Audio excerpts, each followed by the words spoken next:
1000 piece শোল মাছ চাষ করব। কারণ কি আমার বাড়ির আঙ্গিনায় মোটামুটি 1% বা 2% একটা পুকুর আছে। আমি দেখছি যে ভিয়েতনাম শোল বা দেশি শোল এটা অল্প জায়গার ভিতরে চাষ করা যায় এবং অধিক উন্নত উৎপাদন করা যাচ্ছে।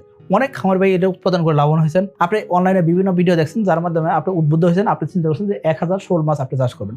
এই 1000 শোল চাষ করতে গেলে কি কি সমস্যা হতে পারে এবং এই যে অধিক গণতে শোল উৎপাদন করা যাচ্ছে সেক্ষেত্রে কি পরিমাণ খরচ হতে পারে, কি পরিমাণ লাভ হতে পারে সে সম্পর্কে আমরা জানতে পারবো। তো চলুন শুরু করা যাক। এই 1000 পিস শোল মাছ চাষ করতে যাচ্ছেন সেক্ষেত্রে একটা ছোট একটা পুকুরে আমরা চাষ করতে পারি। সেক্ষেত্রে আমরা জানি প্রতি শতাংশ জায়গাতে আমরা মোটামুটি 500 পিস করে শোল মাছ দিতে পারি। অর্থাৎ আপনার 2% একটা পুকুর হলে আপনি ইজিলি শোল মাছ চাষ করতে পারবেন।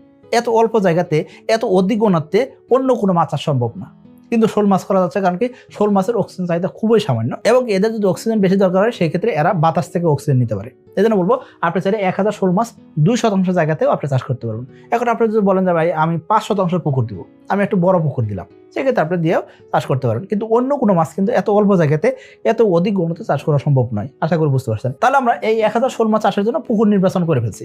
পুকুর যদি ঝুপঝাড়পূর্ণ হয় সেক্ষেত্রে সমস্যা নেই, তবে খেয়াল করবেন ঝুপঝাড়ের ভিতরে যদি সাপ ব্যাং থাকে সেক্ষেত্রে কিন্তু শোল মাছের পোনাগুলো খেয়ে ফেলতে পারে। এই জন্য বলবো পুকুরের চতুর্দিকে নেট দেওয়াটা খুব জরুরি। এর পাশাপাশি শোল মাছ যদি লাভ দিতে পারে মোটামুটি 6 ফিট 10 ফিট উচ্চতা পর্যন্ত লাভ দিতে পারে, সেক্ষেত্রে অবশ্যই পুকুরের চতুর্পাশ দিয়ে নেটিং করে নিতে হবে। অর্থাৎ পুকুরের চতুর্পাশ দিয়ে নেট দিতে হবে এবং পুকুর উপর দিকে নেট দিতে পারলে আরো ভালো হয়। এই শোল মাছ আমরা যখন চাষ করবো সেক্ষেত্রে আমরা মিশ্র চাষ করবো নাকি একক চাষ করবো? অবশ্যই শোল মাছ চাষের ক্ষেত্রে আমরা মিশ্র চাষটাই করবো। এখন আপনারা বলবেন কিভাবে মিশ্র চাষ করবো? শোল মাছের পানির কালারটা অনেক ক্ষেত্রে সবুজ হয়ে যায়।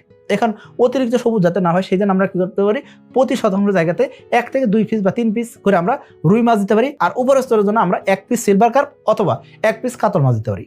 একদম খুব সামান্য ঘনত্বে আমরা এই মাছগুলো দিয়ে দিলাম। আশা করি বুঝতে পারছেন। এখন এই শোল মাছ যখন আমরা চাষ করবো সেক্ষেত্রে নার্সারি ব্যবস্থাপনাটা জরুরি কিনা?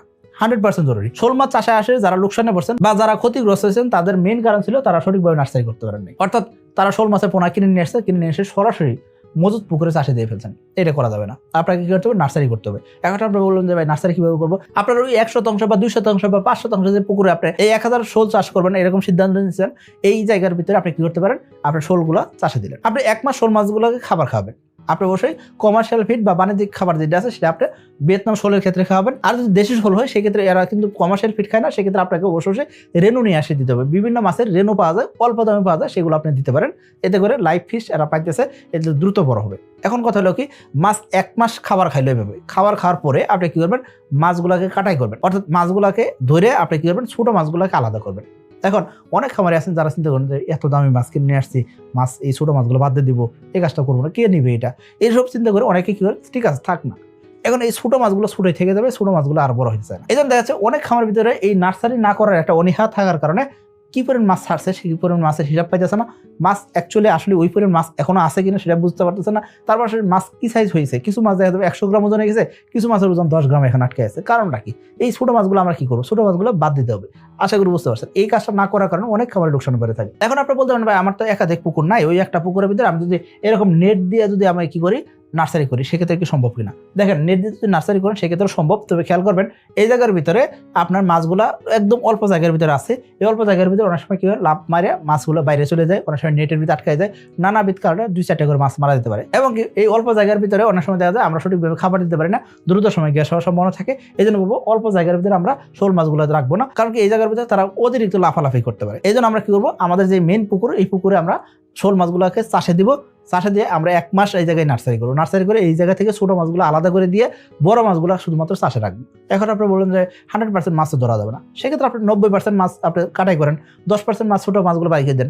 10% তো অনেক মাছ, এই 10% আপনি মাছ বের করে দেন। আপনি ধরেন 1000 মাছ আপনি চাষে দিবেন, সেক্ষেত্রে আপনি 1100 মাছ বা 1200 মাছ আপনি নার্সারি করলেন।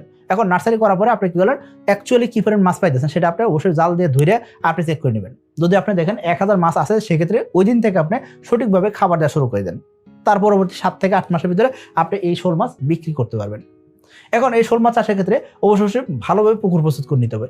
পুকুরের তলদেশটা ফাটাই নিতে পারলে সবচেয়ে ভালো হয় এবং পুকুরের তলদেশে কাদা বসে রাখতে হবে। 6 ইঞ্চি থেকে 10 ইঞ্চি কাদা রাখাটা খুবই জরুরি। কাদা যাতে অতিরিক্ত শক্ত না হয় সেদিকে খেয়াল করা এবং কি কাদা যাতে একদম নরম না হয় সেদিকে খেয়াল করতে হবে। অবশ্যই